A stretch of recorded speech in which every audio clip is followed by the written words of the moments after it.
Hey, I'd like to welcome you to another episode of Mission Matters. My name is Adam Torres, and if you'd like to apply to be a guest in the show, just head on over to missionmatters.com and click on Be Our Guest to Apply. All right, so today is a very special episode. We brought Arthur Cavazos on the line. He's COO of Digital Fusion Consulting Group, and I'm proud to announce he's an upcoming author in our Mission Matters Best-Selling Business Leaders book series. Hey, Arthur, first off, just want to say I know we've been trying to get together for a long time, man. I'm glad you finally made time for us. Welcome onto the show. Hey, thank you, Adam. It's such a pleasure to be a part of the show, and I'm looking forward to this session. So thank you for your time as well. Fantastic. So, Arthur, looking forward to getting into your career and getting into, of course, Digital Fusion Consulting Group, and we'll also do a little bit of book discussion today for everybody watching, just to know. We're going to be bringing Arthur back onto the show when the book is live, so we'll do a deep dive into his writing then as well. But before we get into all of this, we'll start this episode the way that we start them all, with what we like to call our Mission Matters Minute. So, Arthur, we at Mission Matters, we amplify stories for entrepreneurs, executives, and experts. That's our mission. Arthur, what mission matters to you? Adam, thank you for that great introduction. And I'll keep it in the same vein in conversation.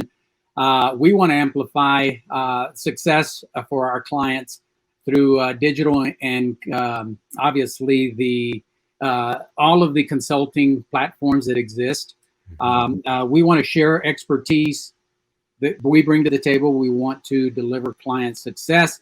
That's paramount. Solving client problems is key. And then the fourth pillar to our strategy is a long-term partnering collaboration, which, once we partner with you, we want to stay in the loop from start to finish. So we don't do a one-time project with you. We want to be a sounding board as we go forward. Love bringing mission-based our authors on the line and entrepreneurs, and really having them share their mission, what they stand for, and what gets them motivated to get out there and to make a difference. So great having you on. Thank you. And I guess just to get us kicked off here, where did everything start for you? How did you start in business? Adam, I grew up in a family where my parents have always owned their own business. And so I was the tag along, and being the youngest of five. And I had the privilege, I can now say it's a privilege to have been in front of what they do, how they did it, what was said. And I was like a sponge, and still am. They had to run me off because I was so inquisitive. Sometimes I'd get into things that I shouldn't have as a child. But as I grew older, I became a contributing member of helping. And so that's in my DNA. I have obviously adopted the strategies and the philosophies that they hold in business. And I've even gone through not only helping, working for, or with companies, but I have owned an entity or two, or have been a partner in many entities as well. It created a skill set of innovation that obviously you possess, and many of us possess, that are in business for ourselves. But I went to work for large corporations that have taught me a lot. I have tested many of the theories that we bring to the table, and I learned on what I call OPM, other people's money. So we bring that to the table. And the most important piece of that, Adam, in my background is I soon learned that understanding what you read and the things that you study to sharpen your skills and sharpen the saw is absolutely important, but that doesn't make you the expert voice. So a surgeon doesn't learn by the textbook, he learns by practical knowledge. We as a group, and I have learned that practicality and experience is absolutely imperative. So we bring that to the table as well, Adam. That's a little about me. Yeah. Well, thank you for sharing that. And I like to stick in those early years a little bit longer, especially whenever I hear that somebody grew up in an entrepreneurial household. I'm just always curious, what was it like around the dinner table in those entrepreneur talks, or whether it was holidays or dinner tables, but wherever those moments of learning were kind of handed down. For me, I grew up in an entrepreneur household. My dad was an entrepreneur. I always remember around the dinner table, kind of listening to him talking to, other adults and things like that, and picking up things. How did that all take place for you? How did that knowledge get over to you? Oh my gosh, it was never ending for us, Adam. The conversations were typically about do this, do that. We had to step up as children, clean your room, clean, do the things that we did as kids.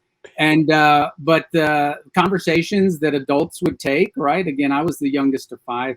Uh, were all geared towards what next, where are you going next, who are you talking to, what's happening with X employee, Y employee, Z employee, and then what's the next move? This didn't work, this failed, or they were talking about the successes in their business, whatever that was, where when things were going great. Obviously, the 70-80 percentile of the conversations were in the positive light, and the 20 or 30% that were in the negative light.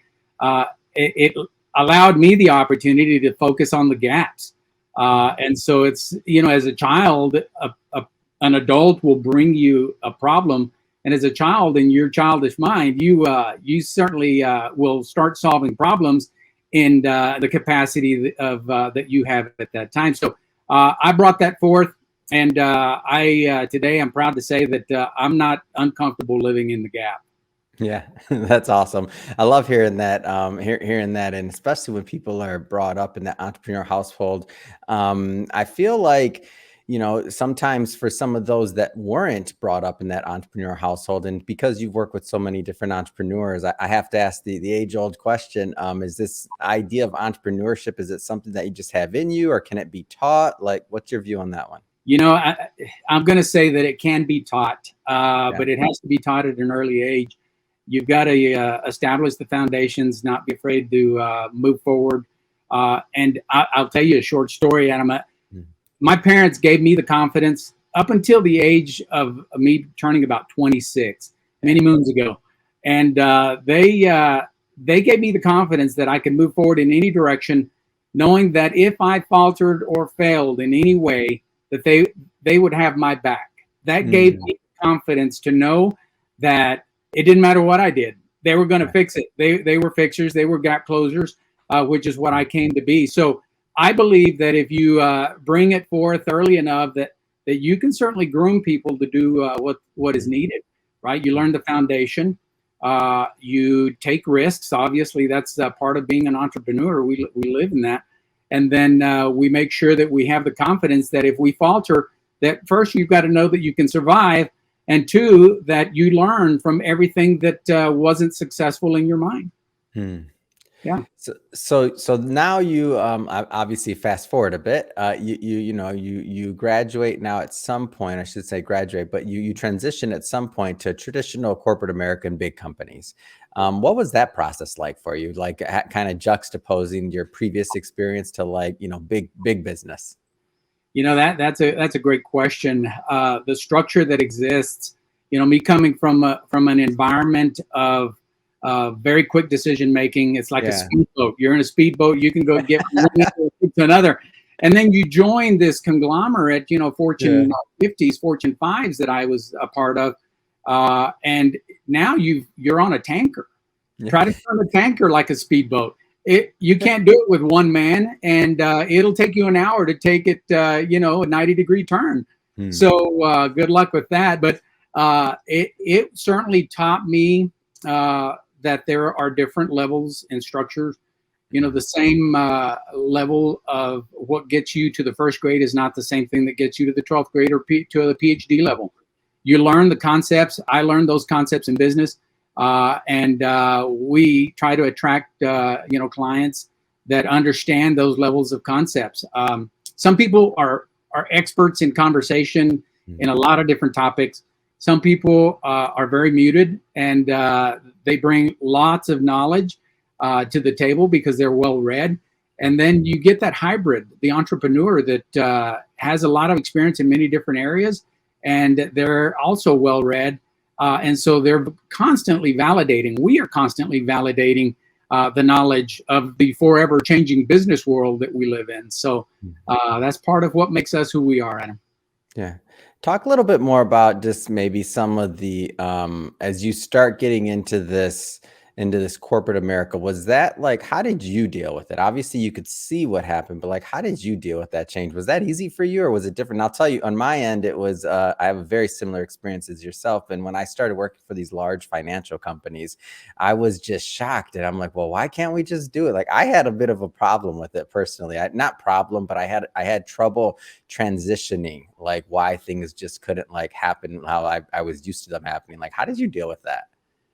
That's a great question. The idea is that I had to learn a different skill set, and that was me selling the idea to someone else without asking for it.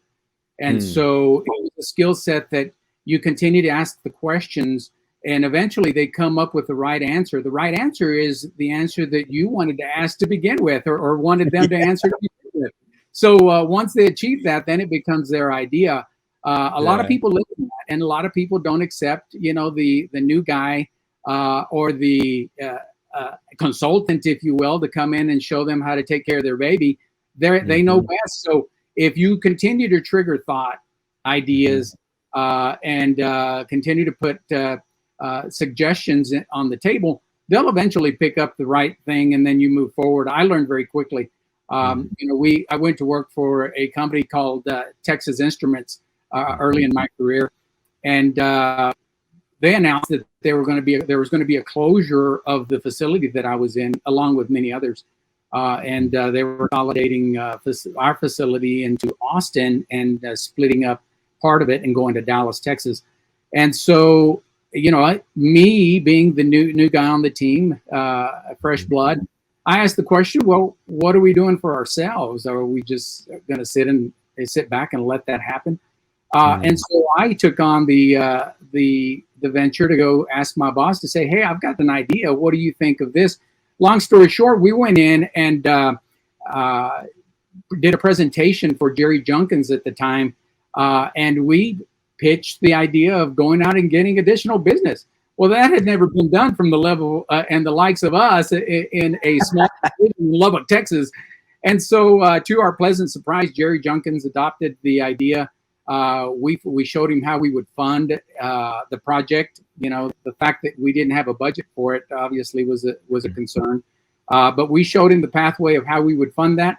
And even before green was green, as we know it today, we took what was called scrap at that time and regrind in the plastics division, and we were selling it to cement companies as filler, because it became cheaper than sand, and so they were buying that from us, which funded the project. We landed several multi-million-dollar projects.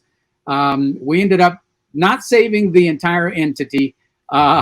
And they still ended up moving the business, but that new business, the newfound business, went with them. So the interesting part of that, and to bring closure to your question, Adam, is that you can't be afraid to ask questions regardless of the size of the company. You've got to continuously ask questions, because at the root of all, regardless of the size of the entity, are real people. And that's what drives me. At what point did this idea of really creating like continuous improvement in culture, at what point did that kind of take root? Was that something that was kind of like an epiphany, or did it germinate over time? Like, how did that take place for you? Absolutely, Adam. And it did germinate over time. People have asked me historically, how did you pick this industry? The reality to it, and the honest answer is that I didn't pick this industry. It picked me. DNA.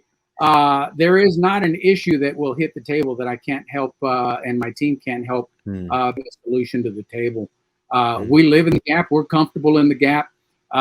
We continue to ask questions until we get to higher ground. And so, to answer your question, my background and the things that I do today certainly have been defined by the paths that I've taken, the opportunities that have been given to me. And the things that I now see of value. We can bring lots of solutions to the table. And now that I know, where we stand in the gap, we live in the gap, and we're comfortable there. Well, we can certainly save a lot of people a lot of time, a lot of heartache and effort to ensure that we get you from point A to point Z rather quickly. So maybe let's take a moment or two and tell us a little bit more about Digital Fusion Consulting Group before we go further, so people know a little bit more about what you do. Adam, we came up, as you can imagine, kind of the name Digital Fusion Consulting Group. We are really intertwining the digital aspect of what we face today. As we know, AI is huge. And there are tools that are being developed as we speak. And today you see a complete list that's going to be completely remodeled tomorrow. So you've just got to stay at the cutting edge of what that is. Now, staying relative to what you do is critically important as well. So if there is a client that is in the industry of X, Y, or Z, you focus your efforts to learn the detail of current events. Again, business is business. Whether you sell a widget of A category or B category, it's still a widget. And so the basic principles of selling apply to all industries, just as the basic business principles of business apply as well. So the ideas go on, and our effort is to continue to learn, polish our skill set, learn more about what the customer is needing. Knowing what changes are taking place, knowing that everything is contingent upon people's behavior, talent management, globalization of trends and trade uncertainties that hit us day in and day out, the sustainability, the social responsibility that we have. Everything is social now, and there's impacts and ramifications that come with that. So understanding how to protect and preserve your own organization in that regard is critically important as well. And then probably one of the most important is having the agility and the adaptability to go through and adjust your sails to the storms that will blow over. Yeah. If you adjust them appropriately, you can get up and down and out of harm's way pretty quick. If you don't, then you're probably going to take on damage.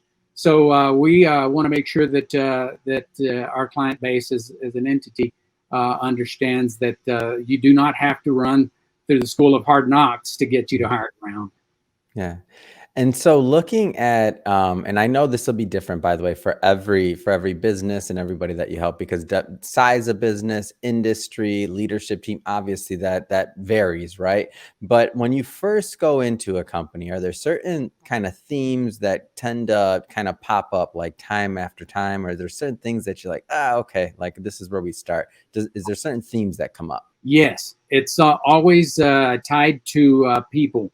It's always tied to processes, and it's always tied to metrics, right? So it's absolutely imperative that we all understand that what is your level of standardization? Are you having problems because people are not reading off the same sheet of music? How do you create music if you don't have the music in front of you? You're just trying to get people to step in and improvise? That doesn't get you to higher ground. So standardization is what we look for. Learning to understand what the gaps are within the organization. Right? What are the gaps? Only those that are at the table can typically tell you.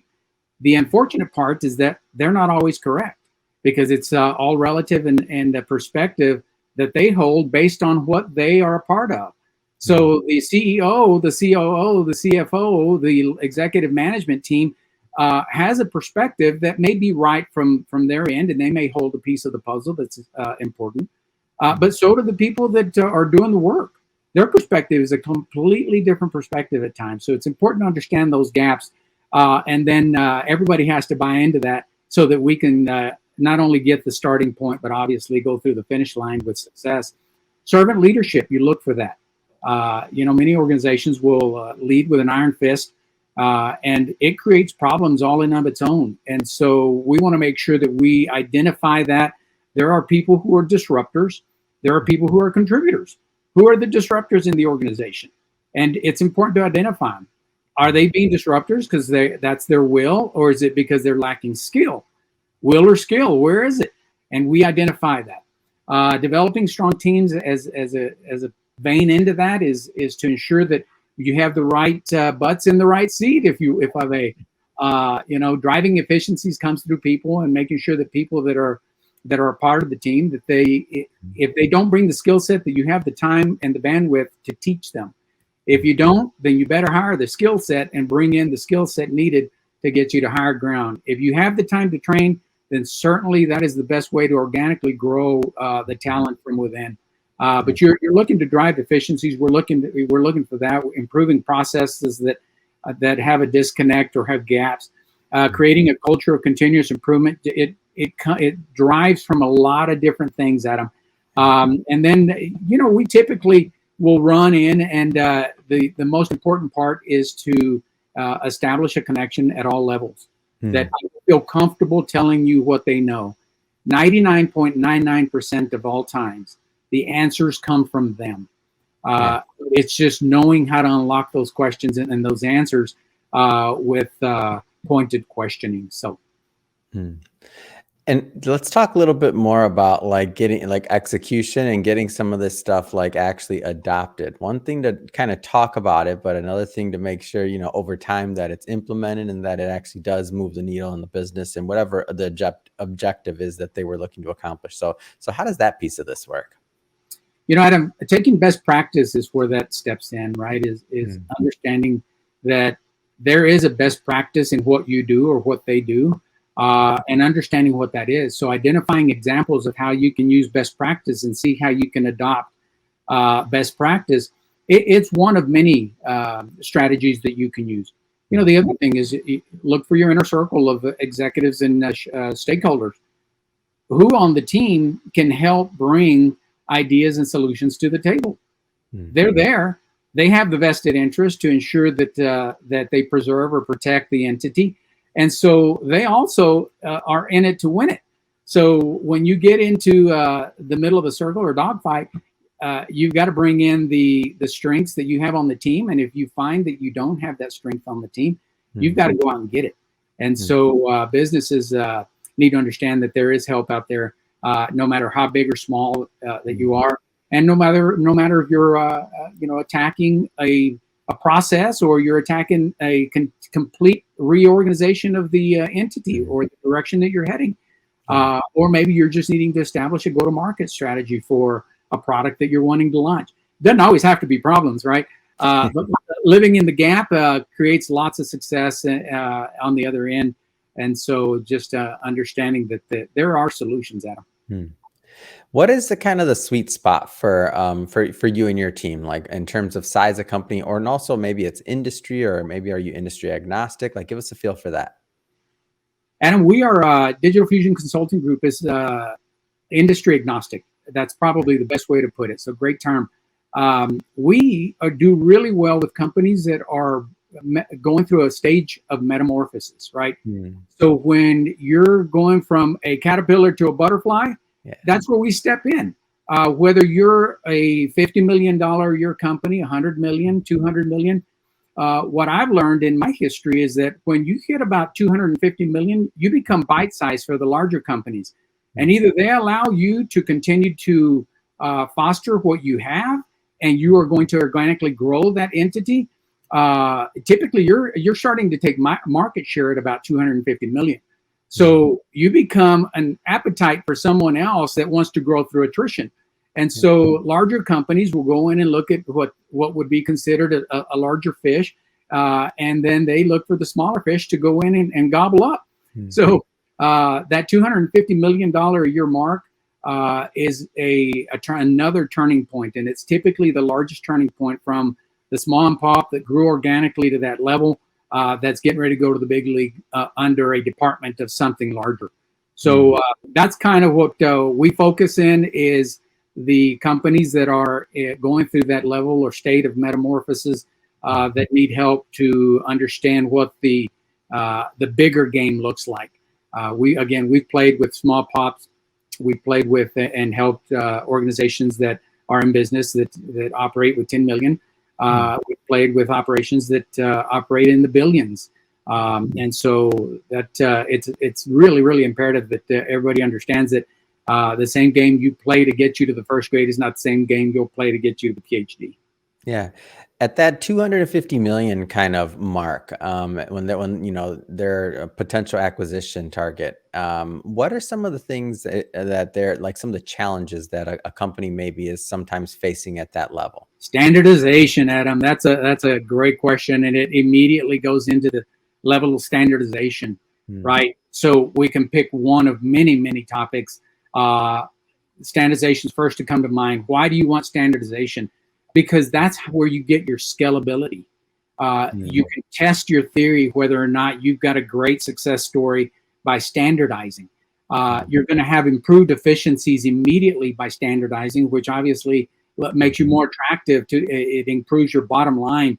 The consistency and quality is absolutely important to their customer. So if you have if they have their customer in focus, then the gaps immediately come to light, and you address them so that customers understand that you have them in mind. Training and onboarding. Wow, you don't get that right, you've got problems. So you've got to be able to standardize kind of what that looks like. And there's tactical details to all of this that we can't get into, in this one conversation, Adam. But that's top level. Continuous improvement, right? If you standardize, you've got that in focus. Again, living in the gap, that never stops. Any organization that's to make money, which even the nonprofits are in it to at least supply and supplement what their focus is. So continuous improvement is a must. Risk reduction and compliance, right? If you don't have that in focus, you're not mitigating risk. It puts you in harm's way. And then understanding how to collaborate and communicate with your team, your stakeholders, your customers. Ultimately, you want to standardize to improve efficiencies in the bottom line. But ultimately, you're also looking for that scalability in your organization.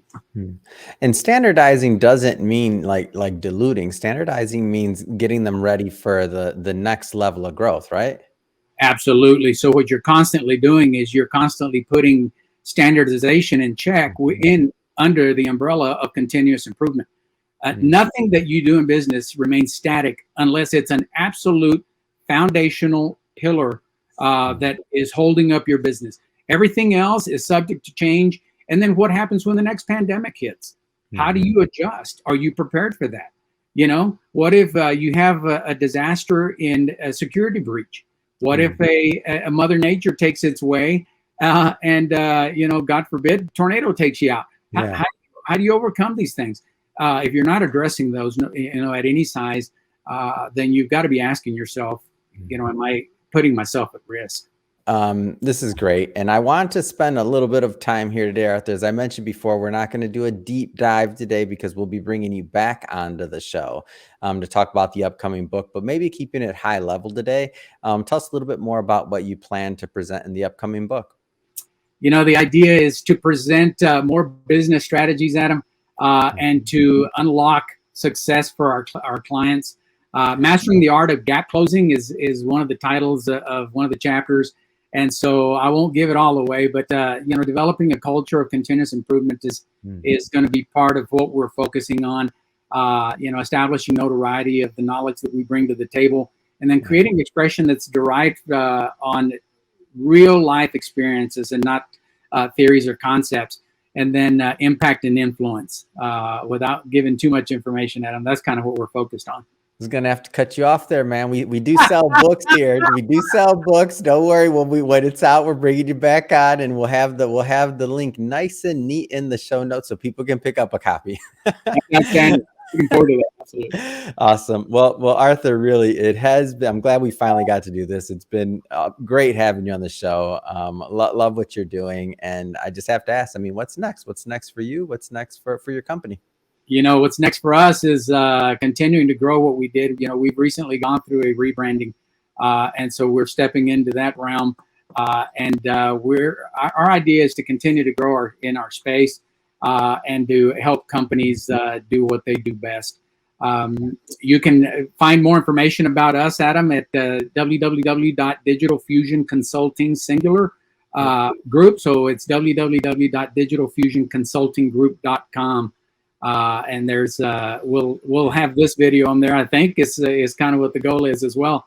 So we'll continue with information and reference material for help. By the way, for everybody watching, we'll put all that in the show notes so that you can just click on the link and head right on over and check out Arthur and his team. And speaking of the audience, if this is your first time with Mission Matters or engaging in an episode, we're all about bringing on business owners, entrepreneurs, and executives and having them share their mission, the reason behind their mission, what gets them motivated and fired up in the morning to go out there in the world and make a difference. If that's the type of content that sounds interesting or fun or exciting to you, we welcome you. Hit that subscribe button. We have many more mission-based individuals coming up, and we don't want you to miss a thing. Arthur, really, it has been a pleasure. Thanks again for coming on the show. Can't wait to the next time we get to do this. Adam, pleasure has been mine. Thank you. Be blessed.